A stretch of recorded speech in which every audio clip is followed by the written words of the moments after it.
Hey you guys, it is your girl Talk That Talk Mia, and I am back with another video. And just to get right into it, I told you guys that I was going to give my testimony about sexual assault. Okay, and for those of you who don't know, April is Sexual Assault Awareness Month. So yeah, let's just get right into it. And before I just get into the testimony, I just want to say this thing. What I'm about to talk about is literally what is swept underneath the rug in so many families. It may not just be, African American or the Black community. It can be whites, Hispanics, any other thing, any other type of race and ethnicity. Because if you go back to the book of Tamar, and in Tamar, it was talking about Tamar, which is King David's daughter. It talked about her being sexually assaulted by her brother. So incest, okay? So like I said, it goes all the way back to the biblical days. But we know that we have the chance to break generational cycles once we actually find Christ, okay? So I'm just going to take you back on my journey. All right, so you guys have heard this before, but I'm going to go right into details, okay? So we're going to cut the chaser. Yeah, my heart is just like boom, boom, boom, boom, boom. You ready? Of course, I'm ready. I'm over this, but hey, it's just whatever. Anyway, so when I was between the ages 4 and 5, I was sexually assaulted by females, okay? So the first female was when my mom, when we were little, my mom used to allow us to go to this in-house daycare, right? And at this in-home daycare, the owner's niece, she used to take me inside of the bathroom, and there was at this point, I remember, and I know the details that I'm gonna say is only for Yazooans. So if you guys run across this, the only people who would know are the people who was from Yazoo when I give the details. So I remember being in this neighborhood in Jonestown trailer parks, and the niece would take me inside of the bathroom, and she would put me on top of the counter and just rub all on my body, rub between my legs and kiss me in my mouth. Like a whole female, an older girl. At this point, I think she's maybe 4 years older than me. So that was my first incident with being assaulted. So of course I didn't know any better. I didn't know that I should go and tell someone. I just kept living my life.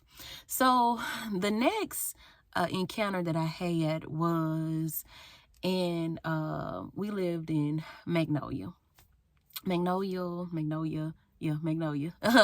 these projects, and we had this family friend, and her daughter would come over to my mom's house, and we would sometimes be left there alone, whether my mom was outside or in the hospital sick, and her mom had to look out on us. But we would be watching movies and things, and I remember just having the mattress on the floor, and I can't even tell you where my other siblings were, but y'all, this girl would literally get on top of me and grope me, and put her fingers in my vagina and kiss all on me, and just everything. And now that I think about that now, she literally made me have an orgasm at the age of 5. Okay, so yeah, y'all, this is explicit content. Okay, so watch at your own discretion, or listen at your own discretion. It is what it is. So with that being said, she used to do it, every so often when I was young. And let me just say this, I never told anyone. Okay, y'all, it was only until I was maybe about 27 years old, and I'm 30 now, that I told my mom that that happened to me. And, you know, you just think about like the things that it places on you unconsciously. Now, have I ever had a guy penetrate me? No, because like I think God knew that that would probably do just so much damage to me, so he didn't allow that to happen, you know. And I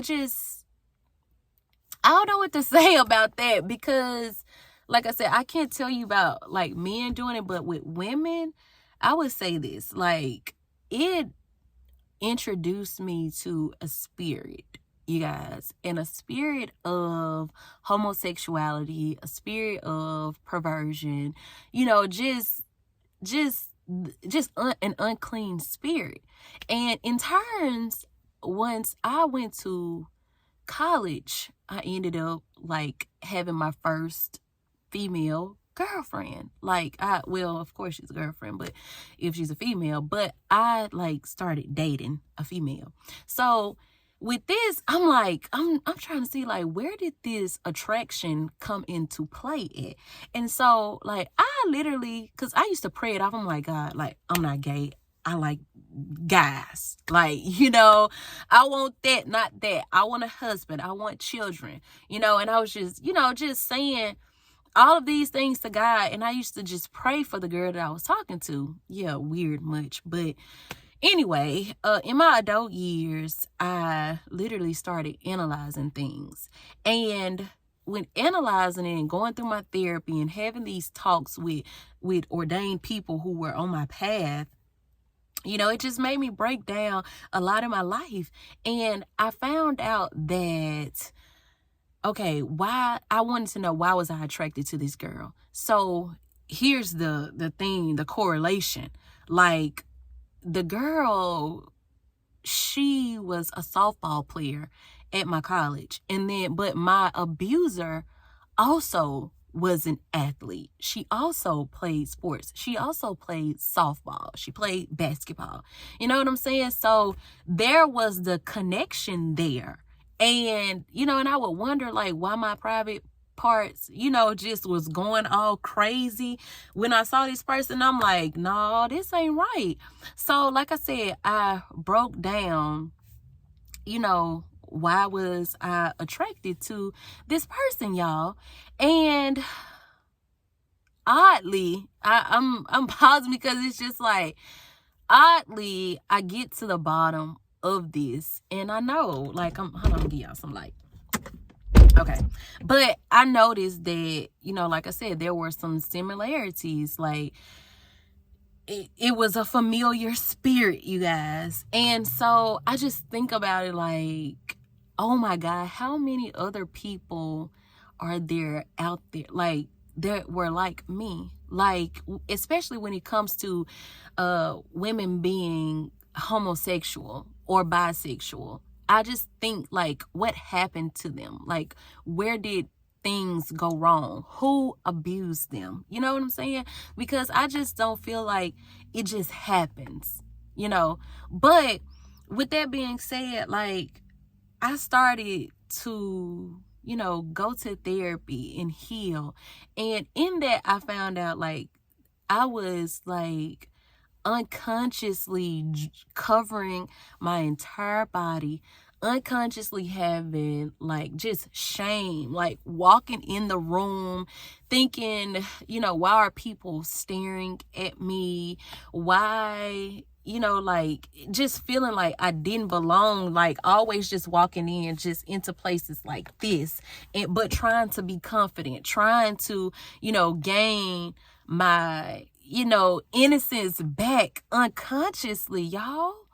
And, you know, and I guess it didn't happen like it was kind of like easy for me because my mama was already battling this and slaying this demon's head, neck, throat, whatever it is, you know. So maybe that's why I didn't get the really, really bad end of the stick with it, because I remember there were 2 other occasions where I was close to being molested by men. It was my grandmother's husband. He used to pick me up and like literally like want to put his hand under my t-shirt, and I used to just wiggle down like, no, you're not gonna do that to me. Like, and I would get down and run and literally stay away from him. Everything would be awkward and weird. And then I used to have these boy cousins at my grandmother's house. One day I was in my grandmother's room just on my way to sleep, but it's like God had me up for a second, and when I heard my grandmother's room door open, and at that point I pretended as if I was asleep, you know, because I'm trying to see, who is this, like, why are you in here? And so my cousin came in there and he started to spread my legs, and at that very moment I clinged my legs so tight together, y'all, and then he gonna try to like get underneath the bed and exit out the door. Till this day he still don't know that I saw him, you know. But it just makes me like, all of that trauma, y'all, it has made me, you know, just not trust people. Like, don't trust people around your children. You know, always question everything, because this stuff happens and people are traumatized. People are scarred, y'all, for life. You know, mine was so minor, but and I say minor because, you know, I was seeking God, and he didn't really let me get the fullness of it. And I guess he did, but he had a way for me to come out of it so I can teach other people. And the thing about this too, y'all, like the effects that it had on like the females touching me, like when I became so aware that, you know, what was going on, it wasn't that it wasn't really about the people, but it was the spirits, you know, the spirits of perversion and homosexuality. Like the devil used to send, like I said, when I was awakening to it, like the devil used to send me dreams, y'all, of me seeing women having sex like in my head.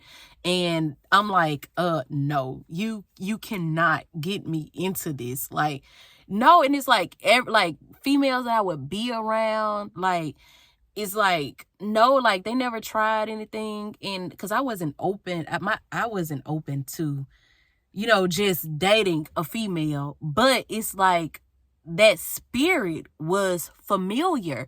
So I would see things in my mind and, you know, them with other women in my sleep. And I'm like, bro, like, are they really out here having threesomes and doing these things? Like, oh my God, like it was kind of like an enticing spirit to try to like sink me into it. So y'all, I was really like battling like really hard. And I'm talking about like praying to God, like, God, no, you got to take this away from me. And when I say that, y'all, that's because I know that that is sexual immorality. Seriously. So, you know, and God tells us that we should not be involved in that. Okay. So with me knowing that it wasn't right, I earnestly like prayed to God to remove those things out of my life. And it has to be a conscious decision. And that's what I'm here to tell y'all. It has to be a conscious decision for you to want to let go of that lifestyle. Like letting go of the promiscuity, like letting go of, you know, just so much. And then, you know, another thing that I think about, oh, thank you, Jesus. Like now that I'm here, like the promiscuity, the promiscuousness, like I'm gonna say that, like it has you out here, you know, being introduced to sex, even when it comes to guys, like you laying down and you're just like freely, like just giving it away, not realizing that your body is sacred. Like, this is a holy, like a temple that, you know, like everybody shouldn't have access to you. You know what I'm saying? So that can produce, like, that type of trauma, y'all, can produce so much, so much of the wrong things. You know, having people out here being a whore, having people out here, you know, selling themselves, having people out here having children at an early age, you know, because that's what their body was introduced to. That's what they're used to.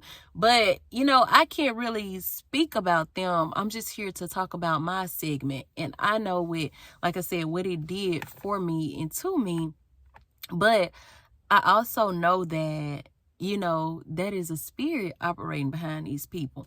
Now, when I came into the, you know, just knowing what happened to me, I literally, like, I was angry a little bit, you know, and then I eventually got to the point where, you know, when I see these people, like, they don't know, or I don't know if they remember doing whatever they did to me, but they don't know why they were doing it to me. You know what I'm saying? And from my understanding, it was because, you know, they were assaulted the same way, so they were only doing what they knew. And at that point, it's like I was trying to say, it's like my spirit just feels so just disgusted when I see those people. But I just have to keep reminding myself that, you know, it was a spirit. Like, forgive them. They didn't know. You know what I'm saying? Like, they didn't know any better. They were children. And they didn't know because things are not talked about in our families, you know? And people aren't watching each other, like watching their children the way that they need to be watching them. Y'all, we can't be, we need to know people's, you know, history and everything. It's one thing just trusting God, but two, just being alert, open, and just aware, and encourage your children to always talk to you and tell you things. Because, you know, I just think about it's like, I can only imagine how my mama felt that I have just told her this at the age of 27. You know what I'm saying? And this happened when I was 5. You know, I'm a grown person, and there's nothing that she could even do about it. You know what I mean? But in the same context, that opened up a door and a window, a gate for her to, you know, talk to me and tell me what happened to her when she was a child. You know what I'm saying? So it just creates that safe space. And y'all, I guess all I'm trying to say is talk to your children. Talk to your children. Like, let them know, like, things like this happens and that it's okay to tell you. And there are consequences for people who have wrongfully done these things to us, to them, you know? So don't let that, like, don't let these babies suffer, y'all. I'm sorry. I keep having to open my door because I need the light, but I don't. But anyway, but y'all, seriously, like, don't let these babies suffer, because we have a voice, okay? And just like my mom is having this event, and what has happened to her has caused her to have a fire. You know, it's a part of her process. And it's called, you know, the Voices of Tamar. It is not your fault. What happened to you is not your fault. Okay? So don't let anybody tell you, or don't let your thoughts make you feel like whatever happened to you was your fault, because it's not. And for you guys who see this video on the week of April the 22nd, I believe that's what today is. I'm all off. April 24th through April 29th, just know that there will be an event held at 618 Center Park, I think, Lane. I think that's what it is. Let's see. Yes, 618 Center Park Lane in Yazoo City, Mississippi, 39194. And it's called the Voices of Tamar. It is free. Both Friday and Saturday night. The doors open at 7 p.m. on Friday and at 10 a.m. on Saturday. And on Saturday, there will be a free brunch. But it is called the Voices of Tamar. It is not your fault. And this is an opportunity for each and every one of you, whether you are a man or a woman, to come out and get your healing and restoration. You know, we want to be released and out of those chains, out of those shackles, y'all, because it's not our fault. You know, people just are mean. Okay? Like they're mean. And it's the spirit behind them. At the end of the day, it's the spirit. So we have to like move past that and don't be bound, okay? Don't be a victim of your circumstances. Let's rise up and move forward so that we can bridge the gap, you know, in the community and amongst families, to just be a village. You know, be watchful for everyone. I know that there may be still predators in this world, but if we all do what we're supposed to do and just stay alert, get out of these phones, stop scrolling on social media, and just be tentative to our children, y'all, we can stop a lot of this stuff. So, yeah, that's my spiel. And I'll see you guys at this event. I'm sorry I hadn't folded it up. You can register for free on Eventbrite. All right. Talk That Talk Mia is outie.